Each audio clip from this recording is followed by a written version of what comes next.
Welcome, welcome. Collective reading tayo ngayon. Tingnan natin kung kaninong energy to. Pwedeng sa'yo, pwede rin sa person mo. Kaya piliin nyo na lamang. And thank you nga po pala sa mga nag-subscribe. Lalo na sa mga bumabalik. Marami pong salamat. Give me the message for collective. Kaninong energy to? Give me the message for collective. Kaninong energy to?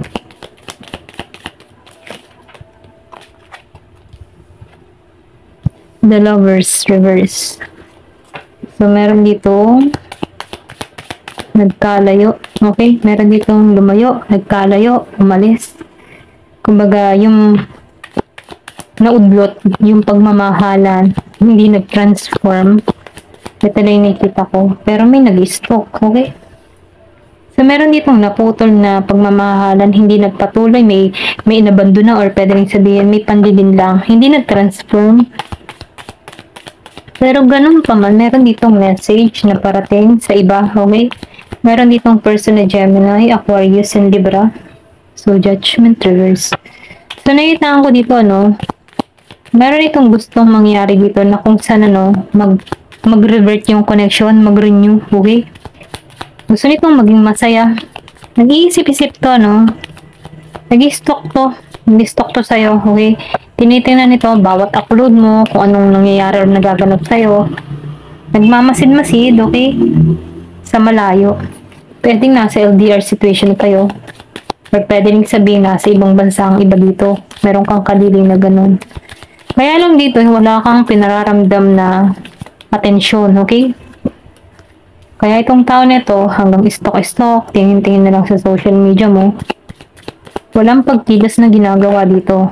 Hindi mag-message itong tao nito, nag-aalangan pa. Yung bang tipo na kaya, mag-message kaya ako dito o hindi. Magta-type na, pero hindi. Huwag na, ganon. Ito lang nakikita ko, pwedeng nahihiya or pwede rin sabihin na ayaw niyang matapakan yung ego niya, okay? Ayaw niyang ma-disappoint na hindi mo siya pagtuunan ng pansin or hindi mo to replyan, isin mo lang, okay? So, nagiilang din tong maingat sa kanyang gagawin dito. Kaya itong tao nito, hanggang pagmamasid lang ang ginagawa dito. Ito rin nakikita ko, pero ang mata nito, nakatuon pa rin sa'yo. Nakapokus sa'yo, okay? Sa mga ginagawa mo social media, kung ano man yung mga ginagawa mo sa social media, meron pa rin nakasubaybay sa'yo dito. Meron ditong Gemini, Aquarius, and Libra. So, nakita ko rin dito, yung iba sa inyo, may anak kayo nito, okay? Or pwede rin sabihin, nakikita ka ng tao nito na good mother, or sabihin natin special someone na gusto niya magkaroon ng anak sa'yo. Ito lang nakikita ko. Kumbaga, gusto nito ng solid foundation sa connection. Nakikita ka niya ng happiness. So, masaya. Masaya ka sigurong kasama. Okay? Ito lang nakifeel ko. Kumbaga, itong tao nito na once na pwede rin nagsasama kayo, masaya siya sa feeling mo, okay? Pwedeng meron kang pinapadama dito na pagmamahal na sa'yo lang niya nakita. Mga ganun ba? Pero ganun pa man, nakikita ko dito na pwedeng pinatawad mo na rin tong tao na to. Hindi mo na rin to hinuhusgahan. Nilalawakan mo yung pangunawa mo dito. Kumbaga, nakikita ko dito na hinayaan mo na lang. Kumbaga, si tadhana na ang bahala. Ganun yung energy mo dito. Kasi nakikita ko dito, gusto mo yung transformation para sa sarili mo. Kumbaga, nagiging kang masaya. Kumbaga, nakikita ko dito, nakatuon ka dito sa mga pangarap mo, sa ideas mo, kung ano yung mga gusto mo pang marating. Meron kang gustong malikha, may mga vision ka para sa sarili mo. Na kung saan, pwedeng ito yung pinupukawan mo ng atensyon sa panahon ngayon. And nakikita ko dito yung pag-evolve mo or pag-develop sa sarili mo. Okay? Kaya ikaw, hindi ka nagpapakita ng anumang intention o attention dito. Hindi ka nagme-message, okay, dedma ka, ganyan. So, itong tao nito, namimiss niya yung presensya mo dito, kaya hanggang stalk. Pwede ikaw yung naghahabol dito before, kaya itong tao nito, hindi nagme-message kasi alam niya na ikaw yung habol na habol sa kanya dito. Pero dahil wala kang ginagawang signal, sign sa tao na to, nagiging kang mabagal sa sitwasyon, wala kang paramdam, ganyan. So, itong tao nito, nag-observe. Kamusta na kaya ang person ko? Ano kaya ang ginagawa niya? Mga ganun yung energy niya. Ba't kaya hindi ito nagpaparamdam? Ayan. Ito lang yung nakikita ko. Kasi kilala ka niyang tao na to eh.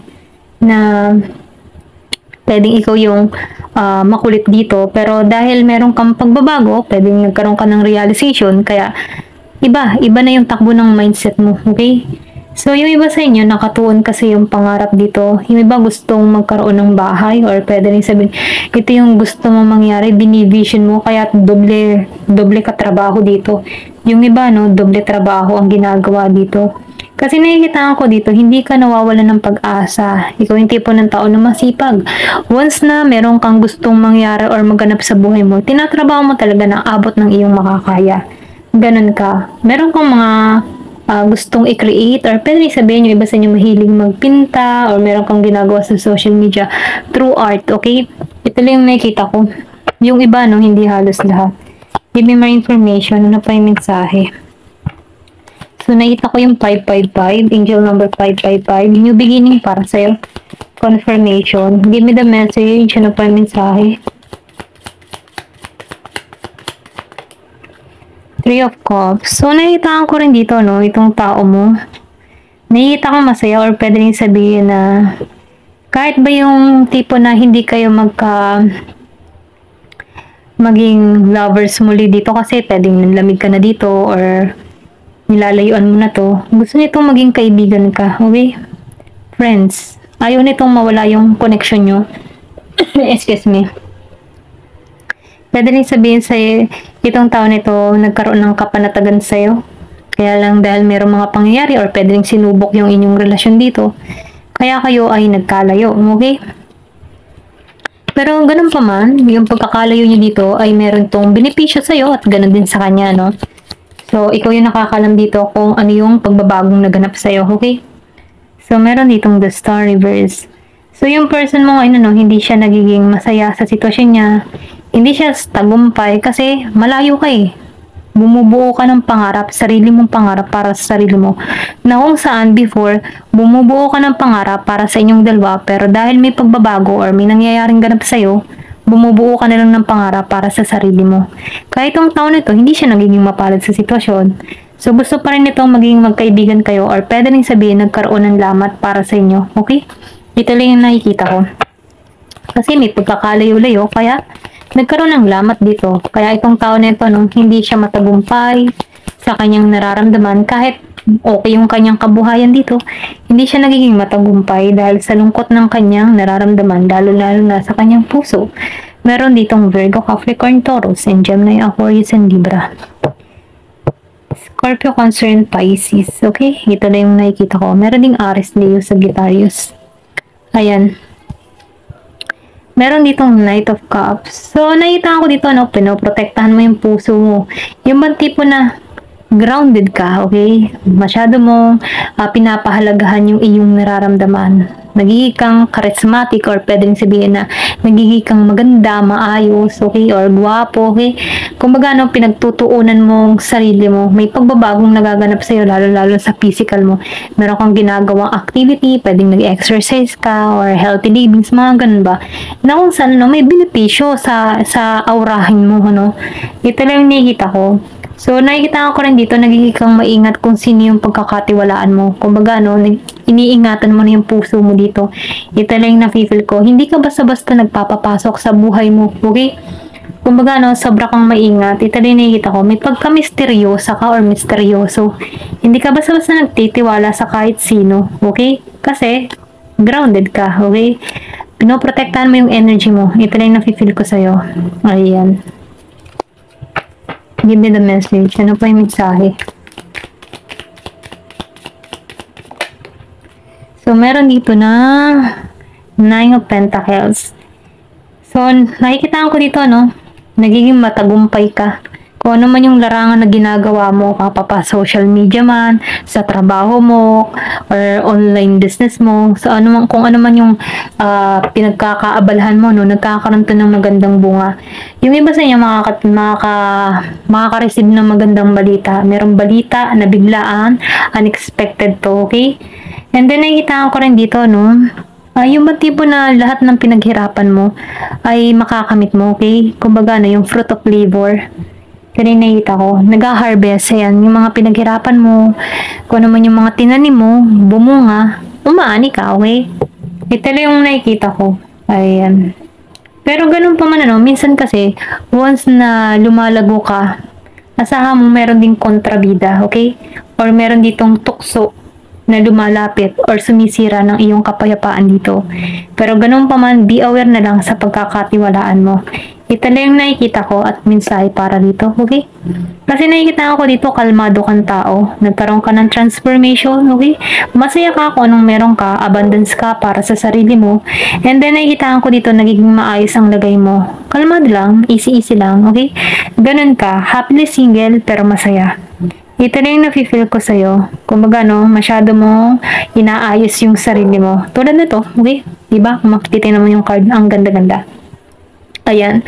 Pero ganun pa man, nakikita ko dito ng renewal. Pwede rin nagkaroon ng transformation or pagbabagong nagaganap sa buhay mo. Ayan. Kahit sa physical na anyo mo, okay? Kung before, hindi ka nagme-makeup, nagpuput ka na ng makeup, ganun ba? For example ko lang po yun, okay? Ayan. Tingnan natin dito sa Love Oracle.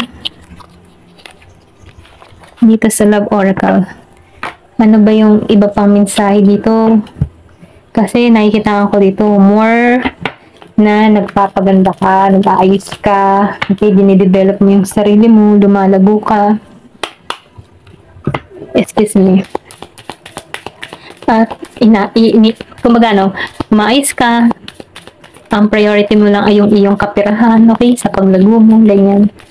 Give me more information, ano pa yung mensahe, ayan. Meron dito, tatlong lumabas. Love, okay, sign of love. Kumbaga, yung sign of love para sa'yo, yung alagaan yung sarili. Ito lang yung nakikita ko sa'yo. Kumbaga, bago mo matagpuan yung tamang tao para sa'yo, meron kang tinitingnan na sign, okay? Or pwede rin sabihin, meron kang gustong mangyari, okay? Para sa sarili mo. Or pwede rin sabihin na, once na minamahal mo yung sarili mo, ito na yung simula ng sign na may pagbabagong parating sa'yo. Okay? Call, hearing from them. So, nakikita ko dito, yung sinabi ko kanina dito, merong biglaan tawag. Okay? Ito lang nafe-feel ko. Kasi nagmamatsyag to dito eh. So, nakikita ko dito, biglaan yung tawag. Kasi nakikitaan ito yung pagbabago. Okay? Pagbuti ng kalagayan mo. Pag-ayos mo sa sarili mo. Ayan. Divine intervention, time for reflection. So, nakikita ko dito, na kumbaga, meron ditong healing, kumbaga, once na minamahal mo yung sarili mo, nagre-reflect din to sa tao. Okay? Yung tipo na meron kang hinahanap na sign, maybe tumitingin ka ng sign na once na ang isang tao ay mapag-alaga sa sarili niya, okay? Iniingatan niya yung sarili niya, or pwede rin sabihin, protektado siya sa kanyang sarili. Isa na rin yung sign na itong tao nito ay mapagkakatiwalaan mo, okay? So, nakikita ko dito, ito din yung nagturo sa'yo para magkaroon ka dito ng pagbabago or magkaroon ka dito ng panibagong pananaw sa buhay na kung saan iniba mo na ang meaning ng pag-ibig. Okay? Kumbaga ito yung love na to na nag-reflect sa'yo kung paano mo inaalagaan yung sarili mo. Ganon. Ganon ko lang siya ma-explain. Okay? Pero ganon pa man nasa sa'yo kung ano pa yung explain para sa'yo. Okay? Give me more information. Ganon ko lang siya makita. Ayan. Give me the message. Holy inner growth. So, may pagbabago. Yung iba 30 years old, pwede rin dito ka na nag-start. Yung bang nagbago yung pananaw mo sa buhay mo. Okay? So, nakikitaan ko dito na kasi meron ditong itim na kandila, then pink candle. Pwedeng naging bitter ka din before or dahil sa pag-ibig, bitter love, ganyan. Kumbaga, yung ba tipong walang forever, okay? Galit pag nakakakita ng nagmamahalan sa daan, mga ganyan. Pero dahil nagkakaroon ka dito ng pagbabago, pananaw sa buhay mo, naiba yung pananaw mo. Yung itim na kandila, nagiging pink na kandila na kung saan, kontento ka, okay? Maybe pinalaya mo na rin yung sarili mo sa mga masasakit na nakaraan. Na kung saan pinagtutuunan mo naman yung sarili mo, okay? Minamahal mong maigi yung sarili mo. Kumbaga, kahit wala kang love or personal love na physical love, ano, na kapareha sa buhay, nagiging ka lang, ano, kontento, okay? Kasi, nakikita ko dito, minamahal mo na lang yung sarili mo at inaalagaan mo. Dun mo binibigyan ng kahulugan ang pag-ibig, yung pagmamahal sa sarili. Okay? Ito lang yung nakikita ko. Kasi nagkakaroon ka na dito ng maturity, paglago sa sarili mo. Ayan. Binago ka. Okay? Binago ka ng nakaraan mo. Give me more information. Sobrang malalalim na yung mga na nababasa ko dito. Okay? Give me more information. Meron ditong storm. So, nakita ko dito, no, na itong storm, dumating to sa buhay mo na sobrang sinubo ka about sa love. Pero itong storm din ito din yung nagturo sa'yo para maging matatag ka. Ganon. Ito lang nakikita ko, kumbaga, sinubo ka ng tadhana or marami kang experience na naranasan, lalong-lalo na sa larangan ng pag-ibig. Pero itong tadhanang ito or itong kapalaran ng pag-ibig na naranasan mo, ito din yung tumulong sa'yo para makontento ka para sa sarili mo. Ayan, ito lang yung nafe-feel ko sa'yo. Give me more information. Ano pa yung mensahe?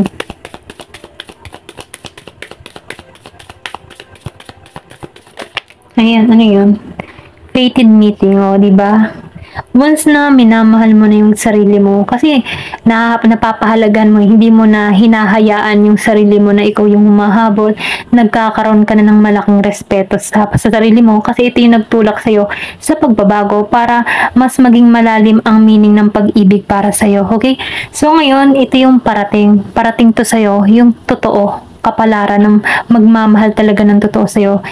Kumbaga, no, nakikitaan ko dito na meron ka ditong makikilala na tao na katulad ng interest mo, okay? Kung paano niya i-define ang pag-ibig, kung paano niya bigyan ng kahulugan ang pag-ibig. So, nakikitaan ko dito na meron ka ditong mamimit na isang tao kung paano niya i-explain ang love, okay? I think malalim tong tao or malalim tong magmahal na tao. Ito lang yung nakikita ko at may encounter mo to. Ito lang yung nakita ko. Ito yung magiging importanteng connection para sa'yo.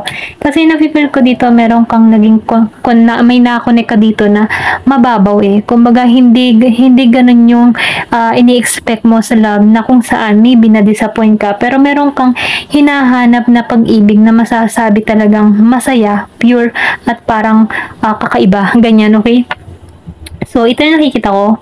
Pwedeng ikaw ay yung tipong romantika, okay?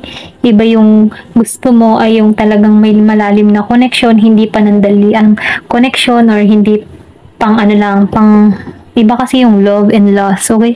Kasi meron ding ano lang eh, minamahal ka lang dahil sa itsura mo, minamahal ka lang dahil sa katawan mo, mga ganun ba?